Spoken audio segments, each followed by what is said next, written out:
নমস্কার, good morning. Sunday with সন্দীপে আপনাদের সবাইকে স্বাগত। যেমন আমি কথা দিয়েছি, আজ একটু একটু করে সবার মনের কথা, সবার চিঠিগুলো পড়ে ফেলবো। অনেক চিঠি এসছে, আমি চেষ্টা করছি সবগুলো এক এক করে পড়ার, কিন্তু ভিডিওটা অনেক লম্বা হয়ে যাবে। তো প্রথম চিঠি বাংলাদেশ, সিরাজগঞ্জ সরঙ্গা থেকে কাউসার হোসেন। তো ওনার লেখা চিঠি একটু পড়ে শোনাই। প্রিয় রিয়া, কেমন আছো? আশা করি ভালোই আছো। শরতের শুভ্র মেঘময় সকালের শিশির ভেজা সিক্ত ভালোবাসা নিও। অবশ্য আমি যাকে ভালোবাসি সে সে ভালোই থাকে। এমন শরতে বৃষ্টি স্নাত বিকেলে তোমাকে লিখতে বসেছি। আসলে তোমায় নিয়ে লিখতে গেলে এই জীবনের সবগুলো বর্ষাই কেটে যাবে। তোমার গভীর সমুদ্র সম মানবিক মনে এক টুকরো প্রেম খুঁজে বেড়ানো এক পানকৌড়ি আমি। তুমি অবশ্য খুঁজে বেড়াও বিশাল আকাশ, উড়ে চলা কোনো পাইলটের মন। সেখানে আমি অতি তুচ্ছ একজন। যাই হোক, ভালোবাসলে যে পেতেই হবে এমন কোনো কথা নেই। বুঝলে রিয়া, সব কিছু প্রাপ্তিতে নয়, অপ্রাপ্তিতেও কিছু ভালোবাসা বেঁচে রয়। তুমি ভালো করেই জানো আমি এক এক গরিব প্রেমিক। আমার চিন্তা ভাবনায় বিলাসিতা নেই। খুব সহজ ও সরল বাক্যে আমি তোমাকে তুলে ধরি। তোমাকে যেমন মনের গভীর দর্শন দিয়ে দেখি, তেমন মস্তিষ্ক নিঃসৃত শুদ্ধ বাক্য দিয়ে তোমাকে নিয়ে লিখি। এই যেমন ধরো, ঘাসের ডগায় শিশির পড়ার মতো তুমি সুন্দর। তুমি মাঝনিশীথে নদীর জলে পড়া জ্যোৎস্নার প্রতিফলন। তুমি আমার বুকে ভেঙে চুরে প্রেম আসার এক গভীর আন্দোলন। শ্রাবণের পরিবর্তে ভাদ্রে নামল তুমুল বর্ষণ। হেমন্তের পরিবর্তে শরতে রইল তোমার নিমন্ত্রণ। প্রিয় রিয়া, তোমার নিকট আমার সবিনয় নিবেদন। আসছে শরতের প্রথম শিউলি, তোমার চরণে করব সমর্পণ। যাই হোক, ভালো থেকো রিয়া। ভালো কাটুক তোমাকে নিয়ে আমার যত কবিতা। এটি তোমার এক বিন্দু প্রেম পিপাসু অতি নগণ্য অতি নগণ্য প্রেমিক কাউসার। যাই হোক, কাউসার তার রিয়াকে নিয়ে তার মনের কথা লিখেছেন। চলে যাই দ্বিতীয় চিঠিতে। দ্বিতীয় চিঠি আরিয়ান স্নিগ্ধ। প্রিয় দ্বাদশীর চাঁদ, আসসালাইকুম আলাইকুম। আশা করছি বেশ ভালো আছেন। আপনি আধারের ফুলের ঘ্রাণ, আপনার ঘ্রাণেতে মাতোয়ারা কোনো এক কবি।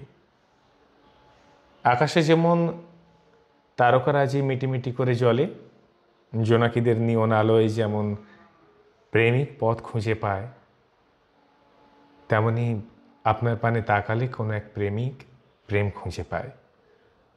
সেই দিশেহারা প্রেমিকের কাছে আপনি হলেন শুদ্ধতম ফুল, শুভ্রতার ছোঁয়া। আচ্ছা, আপনার তো ফুল ভীষণ পছন্দের। কি নামে ডাকি আপনাকে? বেলি নাকি কৃষ্ণচূড়া? আপনি তো মানব ফুল, চাঁদের মতো তীব্র কিরণধারী মায়াবিনী। আমি অগোছালো অনুভূতির মানুষ। অনুভূতির প্রতিটা বাঁকে শুধু ব্যক্তিগত ফুলকে খুঁজি। কলমের সাথে সখ্যতায় আজ আপনাকে নিয়ে লিখতে বসা। সাজতে আপনার ভীষণ ভালো লাগে, কারণ কাজল রাঙা চোখের পানে তাকালে আমি যেন দোটানায় হারিয়ে যাই। একদিন সব কিছু শেষে আপনার বন্ধু হব। গ্রীষ্মের কাঠফাটা রোদে ছায়া হব আপনার জন্য মেঘলা আকাশ। তারপর আকাশ হয়েই থেকে যাব, আপনার দুঃখে বৃষ্টি হয়েই ঝরে যাব। এটি আরিয়ান স্নিগ্ধ। ধন্যবাদ আরিয়ান। আমরা সবাই আপনার মনের কথা শুনলাম, আপনার চিঠি পড়লাম। আহ, আরেকটি চিঠি এসেছে। ভদ্রলোক আমাকে আমার পেজে টেক্সট করেছিলেন। উনি ওনার প্রয়াত স্ত্রীকে নিয়ে লিখেছেন। বললেন যে আমার কিছু কথা আমার প্রয়াত স্ত্রীর জন্য যদি আপনি একটু শোনাতেন। তো আমি বললাম একটি চিঠি আপনি পাঠাবেন। তো এই চিঠিটা আমি কোনোভাবেই মিস করতে পারি না। ভদ্রলোকের নাম রিজওয়ান করিম। স্যার, আমি আপনার চিঠিটা পড়ছি। আমি নিবেদন করব আপনার স্ত্রী যেখানেই থাকুক ওনার আত্মার শান্তি কামনা করি। আপনার এই মনের কথাগুলো যেন মনে মনে পৌঁছে যায় ওনার কানে। যদি উনি শুনছেন কোথাও থেকে, উনি যেন আপনার এই কথাগুলো, আপনার না বলা কথাগুলো একটু মন দিয়ে শোনেন, যেমন করেই হোক। আমি প্রার্থনায় রাখি এটা। যাই হোক, চিঠিটা এসছে আগস্ট 31, সানডে। তো তার পরের দিন চিঠি দিবস ছিল, সেই হিসেবে উনি লিখেছেন, আগামীকাল চিঠি দিবস। আমার প্রয়াত স্ত্রীকে নিয়ে এই লেখা চিঠিটায় যদি আপনি কণ্ঠ দিতেন। অবশ্যই আমি চেষ্টা করছি আপনার চিঠিটা আমার কণ্ঠে যথাযথ তুলে ধরার। আমি জানি না কতটা পারব। প্রিয় মনা, তুমি তো জানতে আমি তোমাকে কতটা ভালোবাসতাম, কিন্তু তারা জানবে তো? যদি আমি আগামীকাল মারা যাই, তারা কি জানবে আমি তোমাকে কতটা ভালোবাসতাম? তারা জানবে নাকি ভাবতেই থাকবে? আমাদের ভালোবাসা হয়ে যাবে শুধু স্মৃতি, আর বাকি জীবনটা তাদের কাছে এক অমীমাংসিত রহস্য। তাদের কাছে তুমি হয়তো কেবল আমার বাচ্চাদের মা, আমার স্ত্রী, কিন্তু আমার কাছে তুমি ছিলে আমার মা, বাবা, ভাই বোন, আত্মীয় স্বজন, বন্ধু বান্ধব, পাড়া প্রতিবেশী। তুমি ছিলে আমার আশ্রয়স্থল, আমার পৃথিবী।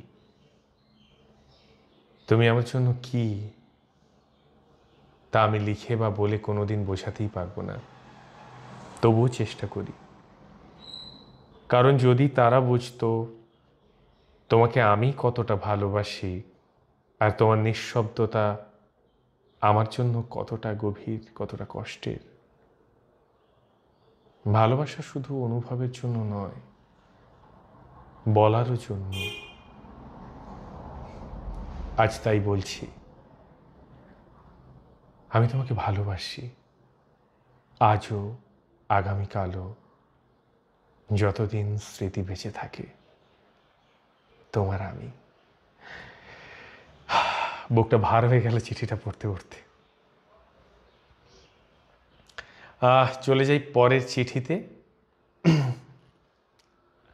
অনেক বড় হয়ে যাচ্ছে আমি জানি, আপনারা একটু প্লিজ একটু শুনবেন কষ্ট করে, কারণ সবার চিঠিগুলো না পড়তে পারলে আবার বলবেন যে আমার চিঠিটা থেকে গেল। বেশ, পরের চিঠি নুসরাত জাহান শামী। প্রিয় অংশু, জানি ছেড়ে গিয়েও তুমি ভালো নেই, তাই জানতে চাচ্ছি না কেমন আছো তুমি। তবে এটুকুই বলবো, ভালোবাসা ছেড়ে গেলেও যে মানুষ বেঁচে থাকে এবং বেঁচে থাকতে হয়, এই নিয়মটুকু মেনে নিয়ে হয়তো আমরাও বেঁচে আছি। ছাড়ো ওসব। আজ আর তোমায় ওসব পুরনো কিচ্ছে শোনাতে আসিনি। একটা সহজ সরল আর স্পষ্ট স্বীকারোক্তি নিয়ে এসেছি। আজ আর তোমার ওপর কোনো রাগ, অভিমান, অভিযোগ কিচ্ছু নেই। শুধু বুক ভর্তি অসহায় ভালোবাসা পড়ে আছে, আর কিছু প্রশ্ন। আচ্ছা অংশু, এভাবে পাগলের মতো কেন ভালোবেসেছ আমায়? এত বেশি ভালো একটা মানুষ অন্য একটা মানুষকে ভালোবাসতে পারে? আমি কি সত্যি এতটা ভালোবাসা পাওয়ার যোগ্য ছিলাম? তোমার সামনাসামনি দাঁড়িয়ে চোখে চোখ রেখে প্রশ্নগুলো করতে ইচ্ছে করছে। তোমার ভালোবাসার গভীরতা এতটাই বেশি ছিল যে পৃথিবীর সব কিছু কেমন ফিকে ফিকে লাগে। মনে হয় এই পৃথিবীতে তোমার ভালোবাসার থেকে বড় কোনো সত্যি নেই। এখন আর এসব ভেবে কষ্ট হয় না। তবে মনে হয় গল্পটা অন্যরকম হতে পারত। তুমি, আমি, আমরা হতে পারতাম। এই ছোট্ট জীবনটা ভালোবাসতে কাটিয়ে ওকে এই ছোট্ট জীবনটা ভালোবাসাতে কাটিয়ে দিতে পারতাম। আচ্ছা, তুমিও কি এসব ভাবো? আচ্ছা অংশু, এখন কি ঠিক আগের মতো ভালোবাসো আমায়? শেষ নিঃশ্বাস অব্দি বাসবে তো? জানো, শুধু এই আশ্বাসটুকু পেলেই অনায়াসে আমার জীবন, বেঁচে থাকা এবং ভালোবাসা সব কিছু সার্থক হয়ে যেত। ইতি ইতি তোমার অনিদ্রা, সরি, ইতি তোমার অনিদ্রিতা। অনিদ্রিতা, খুব সুন্দর চিঠি। অংশু, তুমি যেখানেই আছো, আশা করব অনিদ্রিতার মনের কথা পৌঁছে গেছে তোমার কাছে। পরের চিঠিটা ডক্টর শিবাশিস মুখার্জি, কলকাতা থেকে। ভাদ্র মাসকে চিঠি। প্রিয় ভাদ্র, তুমি এলে সব কিছু যেন ধীরে হয়ে যায়। শ্রাবণের উচ্ছ্বাসময় বৃষ্টি, জানালার কাছে টুপটাপ ফোঁটার আঘাত, রাতভর ভেজা মাটির গন্ধ, সব মিলিয়ে যে কোলাহল তৈরি হয়েছিল, তুমি এসে সেটাকে শান্ত করো। যেন উত্তাল নদীর জল তুমি হাতে তুলে নিয়ে ধীরে ধীরে মাটিতে শুইয়ে দাও। তুমি যেন ক্লান্ত হৃদয়ের কাছে এক দীর্ঘশ্বাস, যেখানে শব্দ নেই, আছে শুধু স্থিরতা।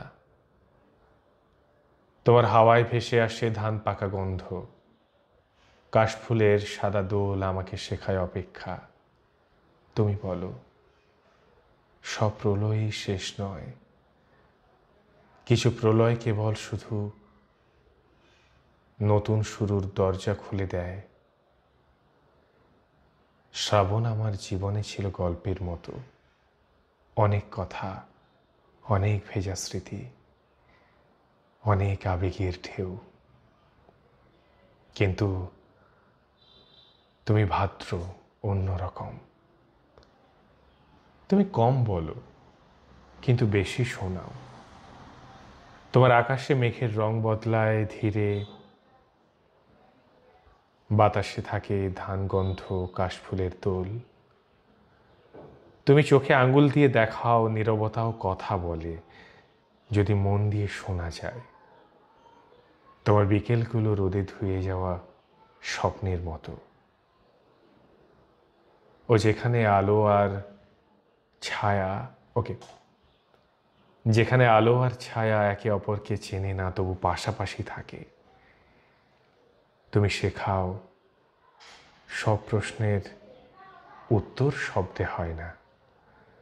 ভাদ্র, তোমার কাছে আমার একটা অনুরোধ। তুমি এসো ধীরে, খুব ধীরে, যাতে প্রতিটি ভোরের আলো, প্রতিটি গোধূলির মেঘ, প্রতিটি নীরবতার ভেতরে থাকা অদৃশ্য গল্প আমি মন দিয়ে পড়তে পারি। তুমি এসো এমনভাবে যাতে আমি বুঝতে পারি সময়ের কাছে হার মানা মানে শেষ নয়, বরং অন্য এক শুরু।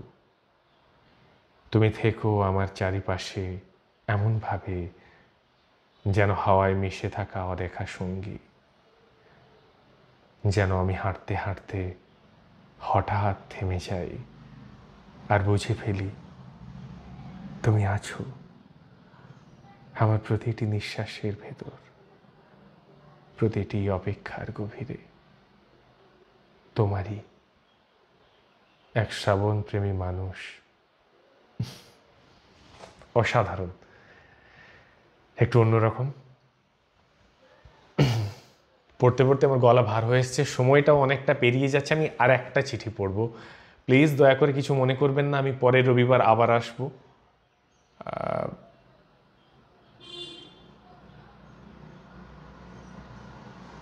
না, এটা চিঠির ফরম্যাটে হয়নি, সুতরাং আচ্ছা, আর একটা চিঠি আছে। আর্য দাস, একদম ছোট্ট চিঠি। আর্য দাসের লেখা চিঠিটা একটু পড়ে শোনাই। প্রিয়, জানি না কেমন আছো, তবে যেহেতু আমায় ছেড়ে গেছো তাহলে বেশ ভালোই আছো। কারণ ভালো থাকার জন্য তো আমায় ছেড়ে গেছো। আজ অনেক দিন হলো তোমার দেখা পাই না, আর না শুনতে পারি তোমার গলার সেই পরিচিত স্বর। জানি না আজও আমায় মনে রেখেছো কিনা, তবে তোমার কথা কিন্তু আমার ঠিকই মনে আছে। কারণ তোমাকে তো আর এত সহজে ভোলা যায় না। তোমায় ভুলতে গেলে তো আগে মনে করতে হবে, তাহলে ভুলবো কি করে? তোমাকে যে পেয়েছে সে জানে না। বাহ, অনেক ছোট, খুব সুন্দর হয়েছে। আর্য দাস, তোমার মনের কথা পৌঁছে যাক। অনেক ধন্যবাদ সবাইকে। আজকের অনুষ্ঠানে এই ভিডিও এখানেই শেষ করলাম। আগামী সানডে আবার দেখা হবে, সানডে উইথ সন্দীপ ইউটিউব চ্যানেলে। আর আমার মেল আইডিটা বলে দিই, যদি আপনার মনের কথা, আপনার কোনো কথা চিঠি আকারে আপনার মনের মানুষকে বলতে চান, আপনার প্রিয়জনকে বলতে চান, হারিয়ে যাওয়া মানুষকে বলতে চান, তাহলে আমাকে প্লিজ চিঠি লিখে পাঠান, ইমেল করে পাঠান।